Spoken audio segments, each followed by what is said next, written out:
মোহাম্মদ আমিরের ভারতের জয়ের পর রিয়াকশন সামনে এসেছে আর তাকে আবারও ট্রোল করেছেন মোহাম্মদ কাইফ।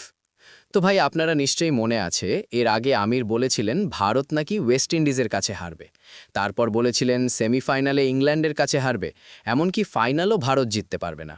কিন্তু শেষ পর্যন্ত তার 3টে প্রেডিকশনই ভুল প্রমাণিত হয়েছে, আর বাকিটা তো ইতিহাস। ভারত যখন বিশ্বকাপ জিতে গেল তখন আমিরকে জিজ্ঞেস করা হয়, আমির ভাই, ভারত তো জিতে গেল, আপনার হয়ে গেল, এখন কি বলবেন? এর উত্তরে আমির একটু হালকা মজার সুরে বলেন, জিতে গেছে তো ঠিক আছে, কিন্তু ট্রফিটা কি আমার বাড়িতে নিয়ে আসবে নাকি? আমার বাড়িতে তো আনবে না। তবে এরপর শোতে তিনি বলেন, নিউজিল্যান্ডের বোলারদেরও কিছুটা ক্রেডিট দিতে হবে, কারণ তারা অনেক ওয়াইড বল করছিল আর সেখান থেকেই ছয় পড়ছিল। তিনি বলেন, এটা না যে ভারতকে ক্রেডিট দেওয়া যাবে না, কিন্তু আমার কিছু বোলিং চেঞ্জেস একদম বুঝে আসেনি। যখন জানো অভিষেক স্পিনারদের বিরুদ্ধে একটু স্ট্রাগল করে, তখন সেখানে জ্যাকব ডাফিকে কেন আনা হলো? আমির আরও বলেন, আমি ২০০৫ সাল থেকে নিউজিল্যান্ড টিমকে ফলো করছি, কিন্তু এত প্রেশারের মধ্যে আমি তাদের আগে কখনো দেখিনি। আর আপনারা জানেনই, কিছুদিন আগে মোহাম্মদ কাইফ আর মোহাম্মদ আমিরের মধ্যে একটু কথার লড়াই হয়েছিল।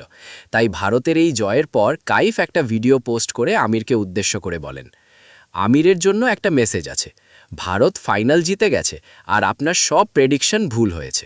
আমি লজিকের কথা বলি, ২০২৪ সালে যে টিম জিতেছিল সেই টিম থেকে যদি বিরাট কোহলি আর রোহিত শর্মাকে বাদও দেন, তবুও ৬জন একই প্লেয়ার এবারও খেলেছে। তারপরও আপনি বললেন এই টিম সেমিফাইনালেও যাবে না, ফাইনালেও যাবে না। কাইফ আরও বলেন, আমি আপনাকে অপমান করার জন্য ভিডিও বানাচ্ছি না, আমি শুধু জানতে চাই আপনি কোন লজিকে বলেছিলেন যে ভারত সেমিফাইনালেও পৌঁছাতে পারবে না, কারণ আমাদের টিমে একের পর এক দারুণ প্লেয়ার আছে। 1-2 যদি সব টিমের সাথে তুলনা করেন, ভারতের সাথে কারও তুলনা হয় না। এরপর এই বিষয় নিয়ে আবার আমিরও রিয়্যাক্ট করেন। তিনি বলেন, আমি এখানে রাগ করে ভিডিও বানাচ্ছি না, আর কোনো কন্ট্রোভার্সির জন্যও না। উনি একটা প্রশ্ন করেছেন, আর আমার মতে ক্রিকেটারদের মধ্যে এমন হেলদি ডিবেট হওয়াই ভালো। কারোর মতামত পছন্দ না হলে তাকে প্রশ্ন করা যায়, কিন্তু যেভাবে অনেক ফ্যান আর এক্সপার্ট সরাসরি আক্রমণ শুরু করে, সেটা ঠিক না।